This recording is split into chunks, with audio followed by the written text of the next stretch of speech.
barbaridad!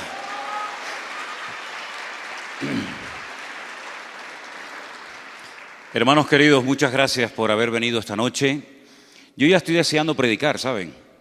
Yo ya estoy deseando predicar la palabra, pero quiero dar las gracias a todos ustedes por haber hecho un esfuerzo tremendo, por venir esta noche a este lugar. Sé que hay hermanos que han venido de otras naciones, hermanos que han venido de diferentes partes de este país.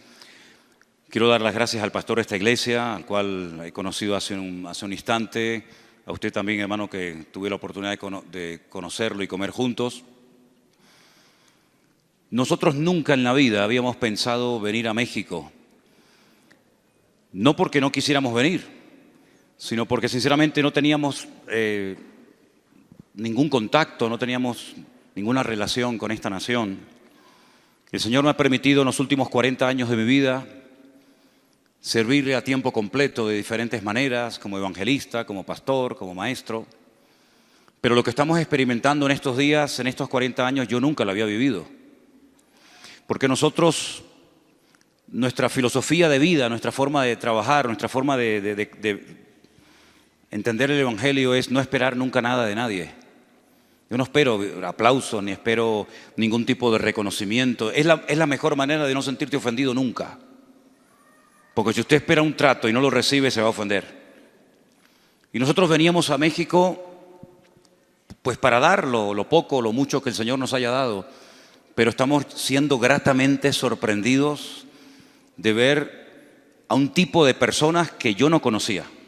Tengo 60 años y he conocido mucha gente. Y hemos estado en muchos lugares, pero personas así como ustedes, tan amorosas, tan dispuestas a hacer cola para saludar a uno, yo no había conocido gente así. Yo no lo haría. Yo nunca he hecho cola para saludar a nadie, ni soy muy efusivo a la hora de dar besos y abrazos, pero ustedes son contagiosos. La pandemia de México no es el COVID, son ustedes la pandemia. Ustedes son los que contagian a uno y te hacen romper muchas estructuras por dentro y te hacen ser abrazador y besucón, cosa que uno no es, pero ¿cómo ser de otra manera entre ustedes, no? Yo estoy muy agradecido, Elena y yo estamos muy agradecidos. Hemos conocido gente extraordinaria.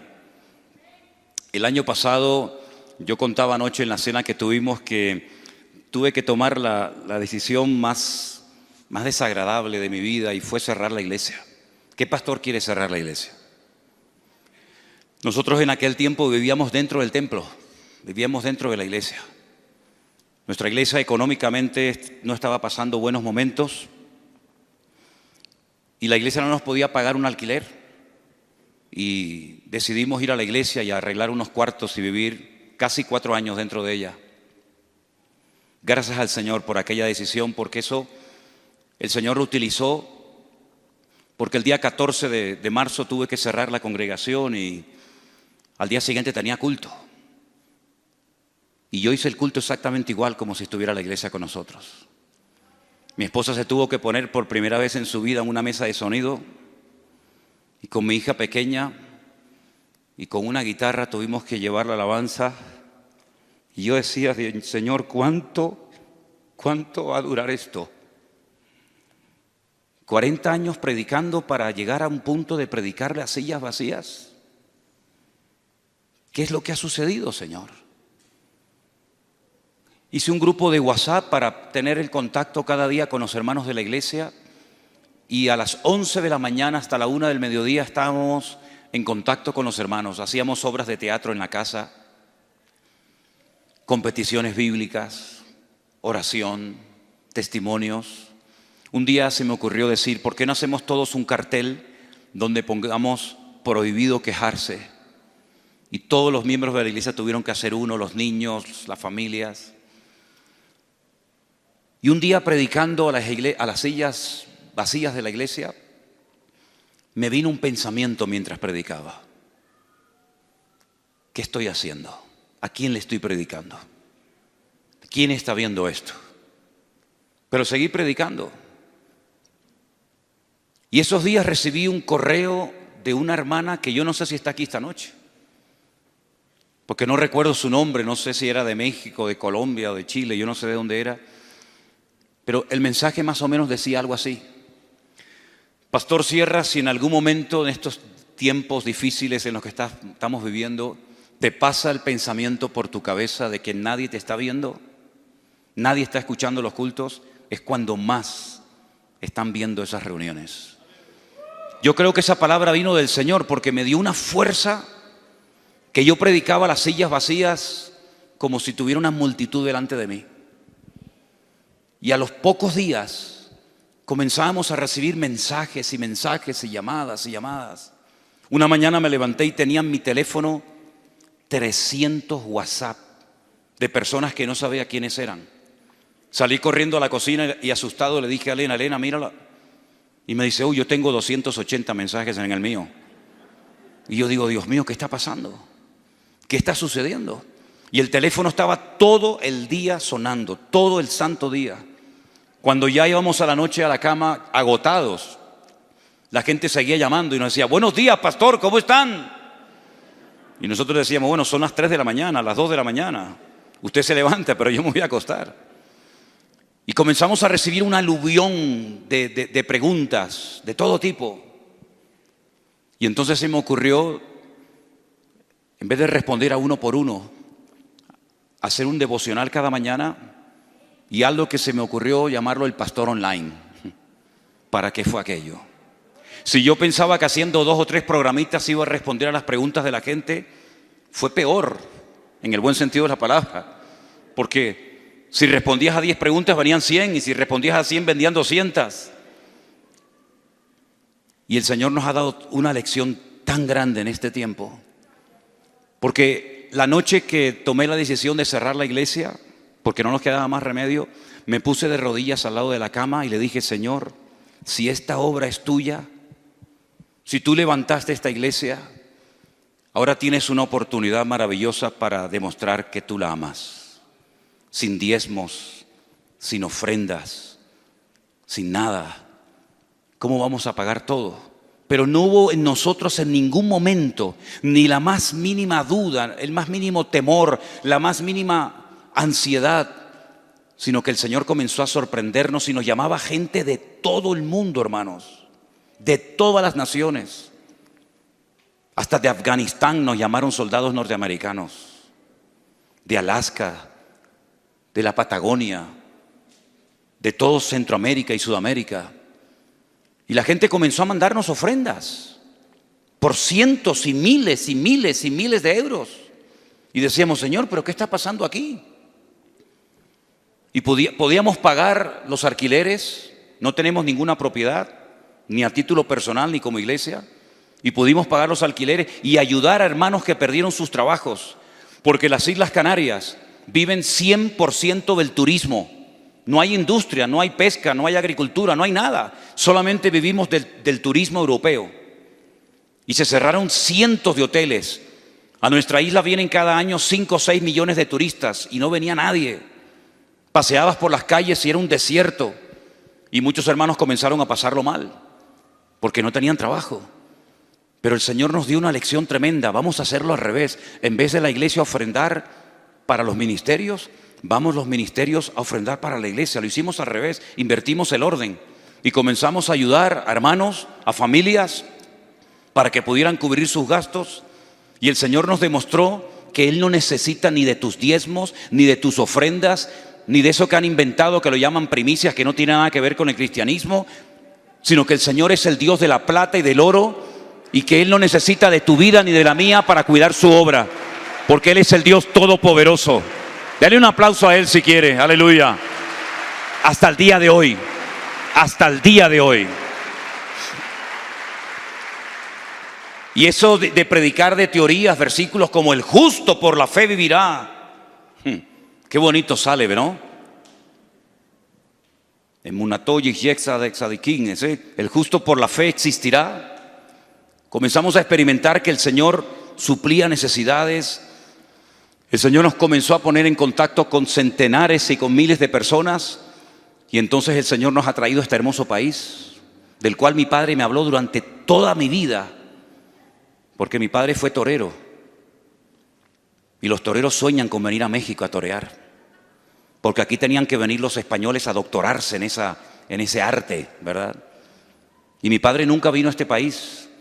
Y mi padre me dijo una vez, qué lástima que tú no fuiste nunca a torear a México.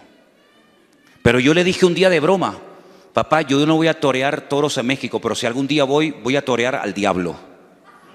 Y el Señor me ha dado ese privilegio de venir a dar una patada al diablo donde más le duele. Aleluya. Dios es bueno y para siempre su misericordia. Gracias por estar aquí, hermanos, en esta noche, de todo corazón. Muchísimas gracias. Me preguntaban esta mañana, de tantas cosas que pasan por mi cabeza, ¿qué nos vendría bien a todos escuchar en esta noche? Los cristianos que llevamos años en el Evangelio, a veces tenemos la tendencia de pensar que ya lo sabemos todo. Y hay un viejito en la Biblia con casi 100 años de edad, que fue el hombre que más cerca vivió del Señor Jesucristo y mejor lo conoció en el Nuevo Testamento, y fue el apóstol Juan. Pongamos que aproximadamente a la edad de 30 años se convirtió en un discípulo de él. Estuvo 3 años con el maestro. Fue aquel que se recostó sobre su costado y le preguntó, ¿quién es el que te va a entregar? Porque yo sé que yo no te voy a entregar.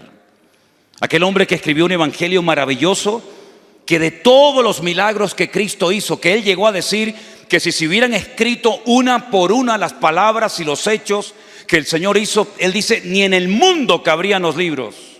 De todo lo que él vio, de todos los milagros que vio, escogió 7, solamente 7.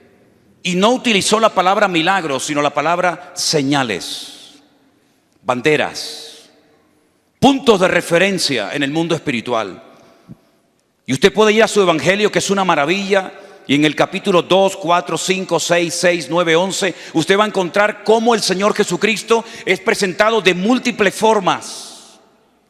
Y gracias a Juan sabemos que el primer milagro de Cristo consistió en cambiar el agua en vino, en buen vino. Y ahí vemos al Señor cómo convierte un elemento muy conocido como el agua en algo completamente diferente en cuanto a color, sabor. Y cuando lo probaron, la gente se quedó sorprendida porque dijo, ¿cómo es posible que has guardado lo mejor para el final? Y ese es un milagro profético, porque lo mejor está por venir. Se ha enfatizado mucho de que vienen cosas horribles al mundo, y es verdad. La maldad se va a multiplicar, el mundo va a ir de mal en peor, pero la iglesia va a ir de gloria en gloria, de victoria en victoria y de bendición en bendición, porque lo mejor está por venir. Y por eso tantos cambios tan radicales, porque el Señor está preparando el escenario para darle el último empujón a la iglesia, para que la iglesia aproveche todos los medios legales que están a su disposición y a su alcance, para que millones y millones de almas en este último tiempo conozcan el evangelio de Cristo y puedan cambiar de muerte a vida, como tú y yo hemos experimentado ese cambio en nosotros. Yo no nací en un hogar evangélico. Mi esposa es la 6ª generación de evangélicos. Se convirtió con los ingleses en el siglo pasado, cuando venían del avivamiento en Inglaterra. Pero yo no tuve el honor de nacer en un hogar cristiano. Pero queridos hermanos, cuando yo entré la primera vez a una iglesia evangélica muy pequeña en las Islas Canarias, en una isla que se llama Las Palmas, con plural, no La Palma, donde está el famoso volcán ahora. En la isla de Las Palmas de Gran Canaria yo entré por primera vez a una iglesia de las Asambleas de Dios, fundada por misioneros norteamericanos. Y cuando yo entré allí dentro no entendía nada. Me molestaba todo. Y lo que más me molestó es que había un señor que lo llamaban pastor, que comenzó a hablar de un muchacho que se enfadó con su padre y se marchó a lejanas tierras y allí vivió perdidamente. Y yo me sentí tremendamente aludido porque yo pensaba que mi madre le había contado toda mi vida a este señor. Y le dije, ¿tú por qué le tienes que contar a este tipo mi vida? Y me dice, no, Manolito. No me llamen Manolito ustedes, ¿eh? Eso era una cosa de mi madre. No, Manolito, yo no le conté nada al pastor, sino que es el Espíritu Santo. Y detrás mío había una señora rubia, finlandesa. Después me dijeron que era finlandesa. Y comenzó a hablar en un idioma que yo no entendía nada. Y la miraba y le dije a mi madre, ¿y a esta qué le pasa?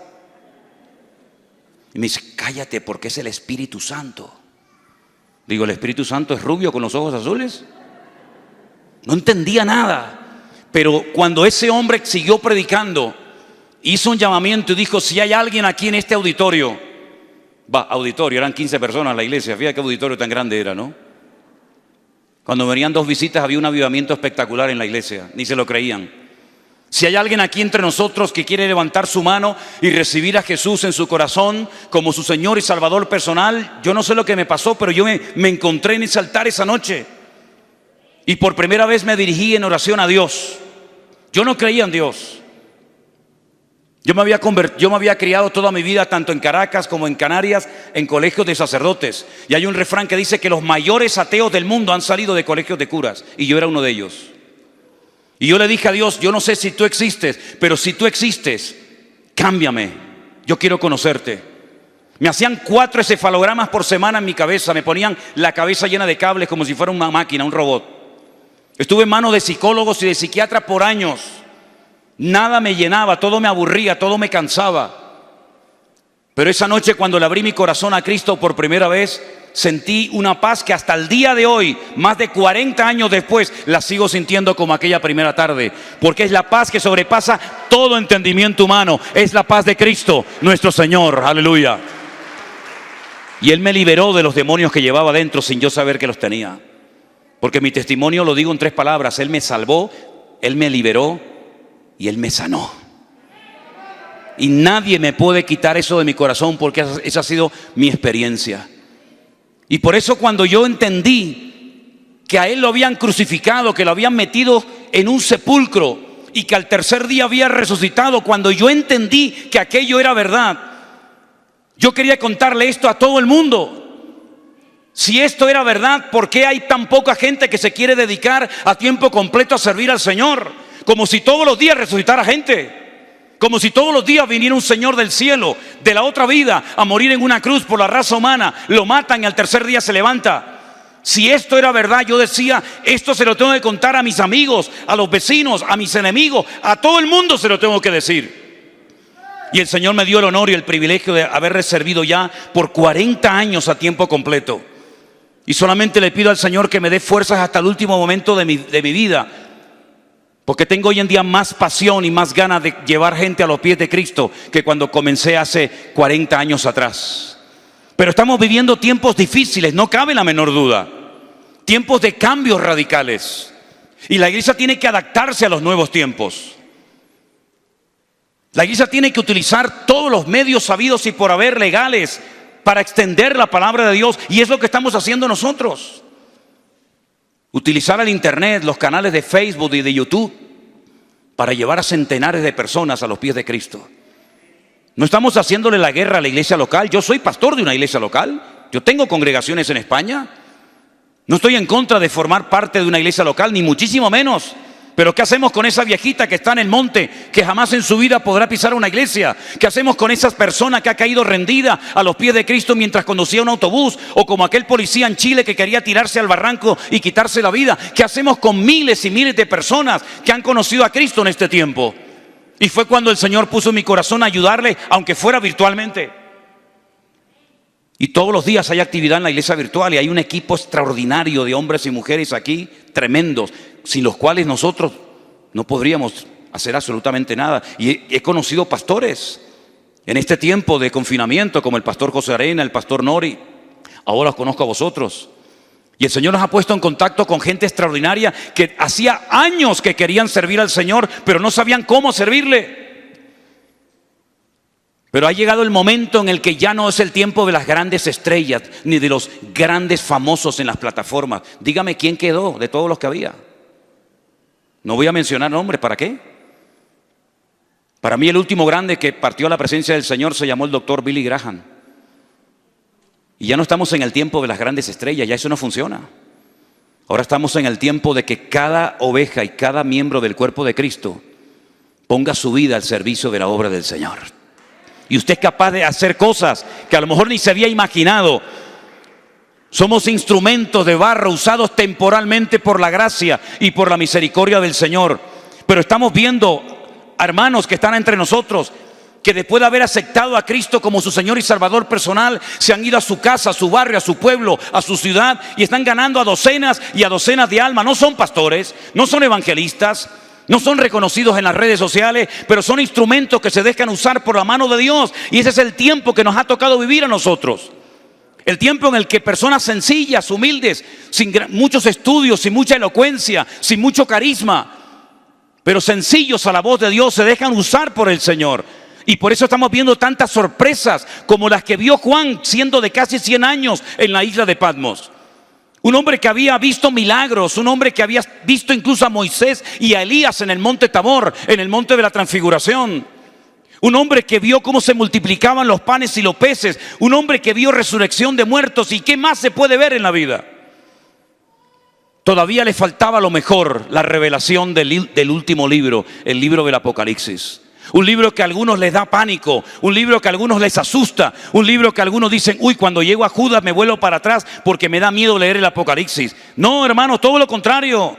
Dios no nos ha dejado ese libro para asustar a la iglesia, sino para animar al pueblo de Dios, para que sepan que Cristo viene pronto y que la historia no termina mal, la historia termina bien, porque Él venció al diablo, a la muerte, al infierno, y viene pronto a buscar a su amada iglesia para llevarnos con Él a su presencia. ¡Aleluya!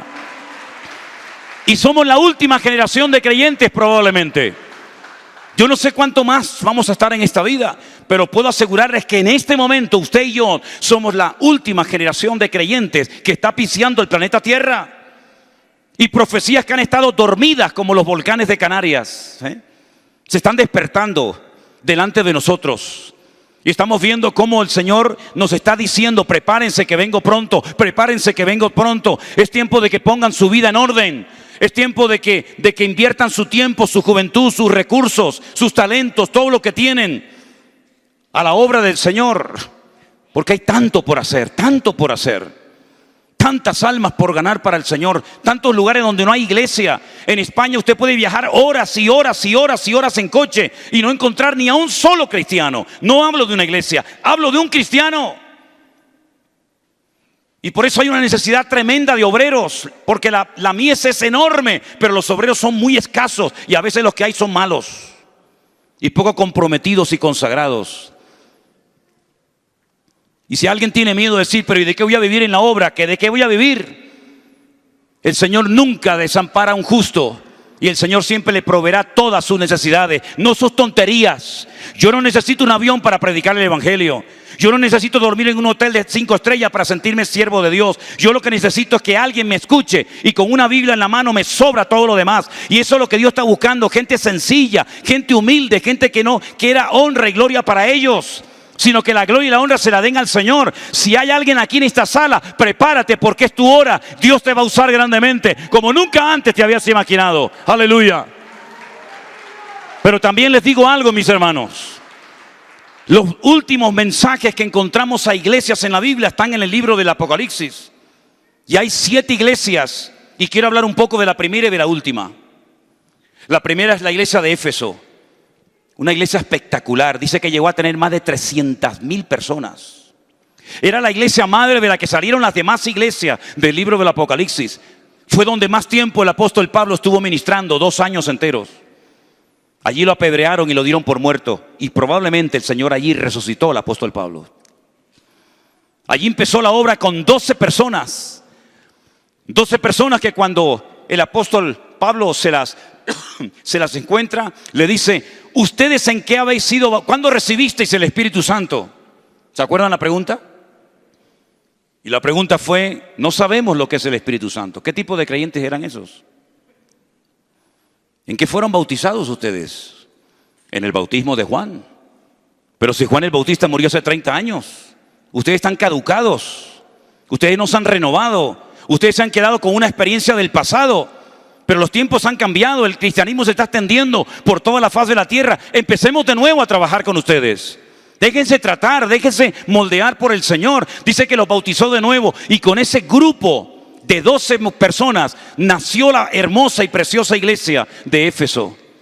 Allí estuvo viviendo nada más y nada menos que María, la madre de Jesús, con el apóstol Juan. Allí estuvo Priscila, Aquila, Tito, Timoteo.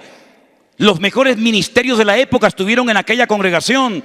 Y fue una iglesia muy usada, muy bendecida, muy prosperada. Allí estaba el famoso templo de la diosa Diana o Artemisa o Venus, como se le llamaba también en otra cultura, que por poco tienen que cerrarlo, Porque había tantas conversiones, tantos cambios. Y también dice la Biblia que mucha gente quemaba los libros de hechicería y de brujería y de santería de la época, porque conocían el evangelio de la libertad gloriosa del Señor Jesús. Y es una iglesia que empezó muy bien, muy bendecida, muy usada, como muchas iglesias y como muchas denominaciones empezaron bien, muy usadas, muy bendecidas, pero se han ido apagando y viviendo de la gloria de los misioneros de hace 50 años. Y cuando tienen que contar algo bonito, cuando tienen que contar un testimonio, tienen que echar mano del pasado. No podemos vivir de glorias pasadas. La gloria del Señor tiene que ser renovada continuamente. El fuego en el altar de Dios no puede echar humo, tiene que estar con el fuego encendido cada día. Y esa iglesia dice que tenían una característica tremenda. Era una iglesia con paciencia, una iglesia con obras, una iglesia con amor, una iglesia que dice que habían probado a los que se decían ser apóstoles y los habían ya encontrado mentirosos. Vamos a dejarlo ahí, ¿sí? Porque si se me calienta el pico, a lo mejor digo cosas que no tengo por qué decir. Una iglesia increíble, con unas características maravillosas. Pero tengo contra ti que has dejado tu primer amor. Y yo he escuchado a personas que dicen, mira, el primer amor en el Señor es como el noviazgo, ¿verdad? Que cuando ves a ese chico, a esa chica y te enamoras los primeros días, primeros meses, el primer año de casamiento, ese es el primer amor. Pero ¿saben lo que pasa, hermano? Que luego después eso pasa y entra en rutina y entonces explican, creyendo que dicen la verdad, que el primer amor es el primer tiempo en el Señor. Pero cuando usted ya lleva años en el evangelio, ya no se predica con ese fervor, ya no hay ese entusiasmo por el Señor. Eso es falso, eso es rotundamente falso. Eso no significa el dejar el primer amor. El primer amor, la misma palabra lo dice, que sea lo primero.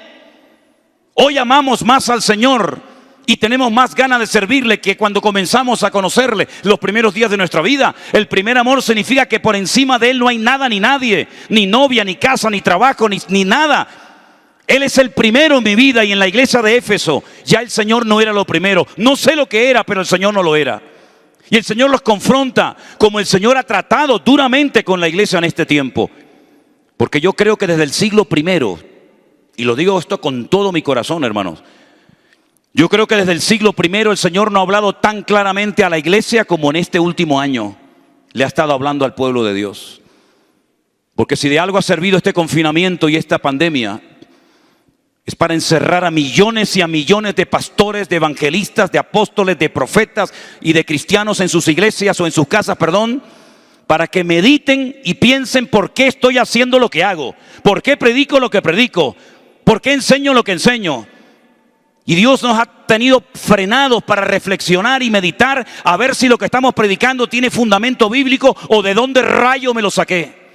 Aunque me dé resultados, aunque sea un método maravilloso que obtenga resultados rápidos, lo que no es de Dios tarde o temprano se desmorona y sale a la luz. Y Dios ha estado limpiando a la iglesia, porque el Señor no viene a buscar una iglesia arrugada, una iglesia vieja, una iglesia cansada. Él viene a buscar una iglesia sin mancha y sin arruga. Y la iglesia ha tenido muchas manchas y muchas arrugas hace años. Y el Señor ha estado tratando duramente con la iglesia. Y mi pregunta ¿es hoy en tu vida, mi hermano y hermana, el Señor es lo primero en ti? Para muchos dicen que sí, pero a la hora de la verdad no es verdad. Cuando tienes problemas económicos, ¿a quién recurres? ¿A pedirle un préstamo a un hermano, a un amigo, al banco? ¿O te encierras en tu aposento, cierras la puerta y tu Padre que te ve en secreto te recompensa en público? ¿Es realmente el Señor lo primero en tu familia?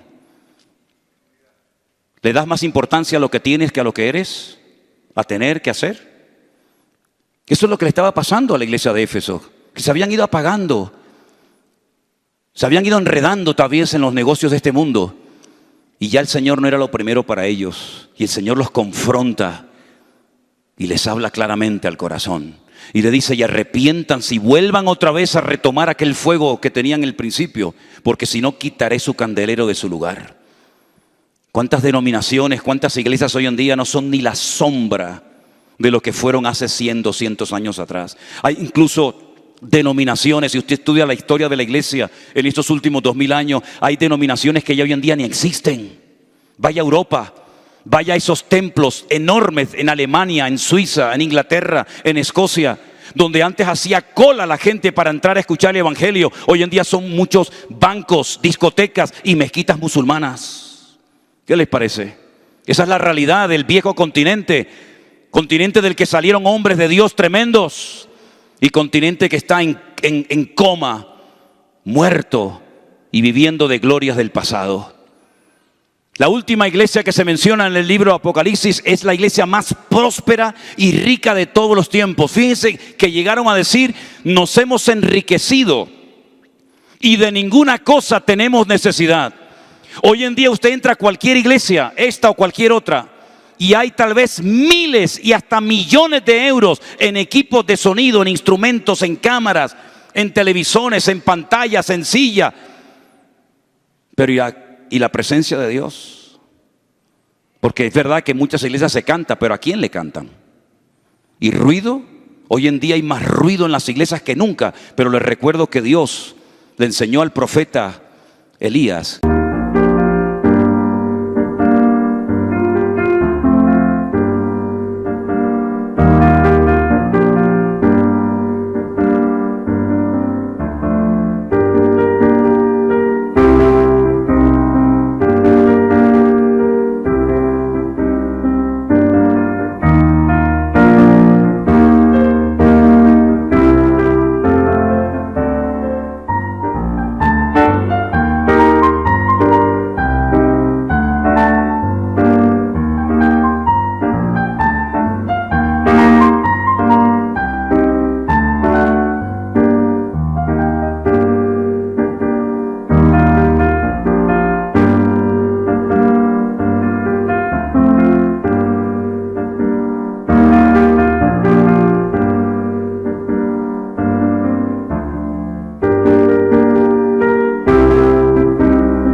Que Él no se mueve en el ruido. Búscalo en el ruido, no lo vas a encontrar. El ruido a Dios le molesta. Él estaba en el silbo apacible, y eso es algo que la iglesia lo ha perdido, y ojalá logre recuperarlo. Nos hemos enriquecido y de ninguna cosa tenemos necesidad. Y es la iglesia a la que el Señor le dice: he aquí yo estoy a la puerta y llamo. Si alguno oye mi voz y abre la puerta, entraré a él, cenaré con él y él conmigo. Si habían dejado fuera al dueño, al cabeza de la iglesia, ¿a quién le estaban cantando allá adentro? ¿A quién estaban honrando y levantando en alto? Si él no estaba allá adentro, ¿a quién le estaban celebrando ese culto y esa reunión? Me hace recordar a esa historia del libro del Cantar de los Cantares, tal vez el libro menos leído de la Biblia, pero es un libro maravilloso, donde dice que de madrugada vino el amado y tocó a la puerta, y la amada estaba durmiendo, y dice que algo brotó en su corazón porque reconoció al instante que su amado venía, y golpea la puerta y le dice: oh amada mía, paloma mía, todo lo que yo te decía y te digo de vez en cuando, prepárame la comidita, paloma mía, cucurrucucú. Y dice que la amada reconoció que el amado estaba en la puerta. Y el amado le dice: ábreme para que nos embriaguemos de amor hasta el alma, hasta el alba. Y ella le dice: me acabo de lavar los pies. Los pies, los suelos en los tiempos de la Biblia eran de tierra. Y si me acabo de lavar los pies, ¿y cómo me voy a levantar y mancharme los pies para abrirte la puerta a ti? Es decir, no merece la pena ningún esfuerzo que haga por ti, amado mío. Era un amor de boca, pero no de corazón. No estoy dispuesta ni a lavarme, ni a ensuciarme los pies para tener comunión contigo. Ese es el cristianismo cómodo y superficial que muchos viven, donde quieren que Dios te bendiga y te dé y te unja y te ayude y te bendiga, pero no me pidan ni esto porque no tengo tiempo, querido hermano. Y cuando se levanta de la cama, dice que el aroma del amado había quedado en la puerta, y reconocía que allá había estado la presencia de su amado, pero lo había perdido. Y esa es la peor tragedia que le puede ocurrir a una iglesia. cantarle a alguien que ya no está hace años allá adentro. Intentar adorar a un Dios que no se conoce. Pregúntenle a muchos hermanos, defíname a su Dios. ¿Cómo se llama su Dios? ¿Cómo se llama su Dios? Dígame el nombre propio de Dios. Dígame los atributos de su Dios. ¿Cómo es? ¿Cómo sabes cuándo le está hablando y cuándo no le está hablando? ¿Cómo puede reconocer y discernir si Dios le está hablando en un sueño o ese sueño se lo inventó usted? Y vas a encontrar que hay tantas lagunas. Y a veces cantamos a un Dios que en el fondo no conocemos. Incluso algunos predican de un Dios que no conocen. E intentan adorar a un Dios que nunca han tenido un encuentro personal realmente con Él. Y ella se levanta y se desespera y va por todas las calles de Jerusalén y dice que la maltratan, la humillan y dice: no despertéis el amor, oh doncellas de Jerusalén. Habéis encontrado, habéis visto a mi amado. Y se reían de ella porque ella sabía describirlo, pero había perdido su presencia. Esa fue la tragedia de la iglesia de la Odisea. Que el Señor estaba a la puerta y se habían creído que la prosperidad que tenían venía de Dios. Y hay gente en el mundo satanista que odian a Dios, que aborrecen el evangelio y son más prósperos que muchas iglesias enteras con todo su patrimonio y con todo su dinero. Luego, toda prosperidad no viene de Dios. Y no estoy en contra de la prosperidad en absoluto, pero no es una meta, es un medio para alcanzar almas para Cristo. Y por eso el Señor le dice: pobres, ciegos, desnudos, desventurados. Ni a Israel le dijo semejantes calificativos. Ni esas palabras tan duras se las dirigió el Señor nunca al pueblo de Israel en sus peores momentos. Pero se las dirige a la iglesia de la Odisea. Una iglesia que había perdido la gloria del Señor y no se habían dado cuenta. Lo mismo que le pasó a Sansón, que coqueteaba con el pecado, flirteaba con el diablo. Y creía que podía pecar toda la semana y el domingo ir al culto y arrepentirse y Dios lo volvía a usar. Se equivocas, querido hermano y amigo, si crees que puedes vivir una vida en desorden, en pecado y en desobediencia y de ir al culto, subirte a un púlpito con una guitarra, un piano, con lo que sea, y Dios te va a usar. Puede ser que funcionara un tiempo, pero llegará un momento en el que la bendición, la unción de Dios irá de tu vida y no te habrá dado ni cuenta, querido. Y lo mismo le pasó al rey Saúl. Un hombre que se le fue el Espíritu de Dios de su vida y ni siquiera se había dado cuenta. Y a la iglesia de la Odisea le había pasado lo mismo. Habían perdido lo más hermoso que tiene una iglesia, que no es el templo, no es el equipo de sonido, es la gloria, la presencia de Dios. De tal manera que el diablo sabe que en ese lugar hay un punto de luz. Me comentaban viniendo por el camino que tenéis aquí cerca, o más o menos cerca, un mercado que lo llaman el mercado de los brujos o algo así. ¿Y por qué no os proponéis como iglesia que cierren ese lugar y que sea un lugar para la honra y para la gloria del Señor? El templo de Diana por poco tienen que cerrarlo porque un hombre ungido por el poder de Dios puso una ciudad patas arriba. ¿Y cómo es posible que haya miles y miles y miles de creyentes en una ciudad y el diablo campe por sus respetos? Y no haya temor de Dios en una ciudad cuando hay miles de cristianos. Aquí en la capital de México hay más cristianos que en todo mi país, en España. Y es tiempo de sacar a Dios de los templos. Es tiempo de vivir un cristianismo impactante en la sociedad en la que vivimos. El cristianismo no se vive de puertas para adentro. Esto tiene que ser simplemente un centro de entrenamiento para soldados, no para gallinas. No para personas que vienen a adorar a un hombre. Un hombre que está todo el día pidiendo y pidiendo y nunca se sacia como la sanguijuela. Dame, dame, dame y dame más. Las iglesias tienen que reinvertir sus recursos en ganar almas para Cristo. Porque ese es el mayor privilegio del mundo, poder ganar almas para Cristo. Y ustedes pueden hacerlo. En este templo caben más cristianos que muchas ciudades de mi país en España. Tenéis tantos recursos. Y es el tiempo de despertar del sueño en el que hemos dormido durante años, queridos hermanos.